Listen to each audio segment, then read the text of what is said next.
ได้ไปหาเพราะว่าอยากงานที่ทำบ่ได้ใจดำยังกึดน้ำตัวน้องคือเก่าบ่ได้เปลี่ยนไปหัวใจอ้ายยังห่วงเจ้า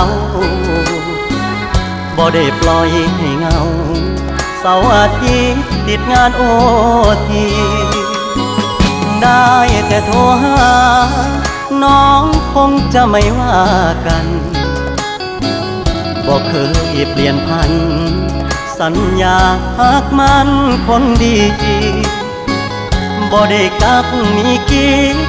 บ่ได้เลีกสัญญาที่มีย้อนงานยุ่งอีลีคนดีอย่าเครียดอายเด้อขอหาสุมือเจ้ามาคือน้อยใจเฮ็ดหยังหยุดงานวันวางจะเดินทางเพื่อไปพบเจอ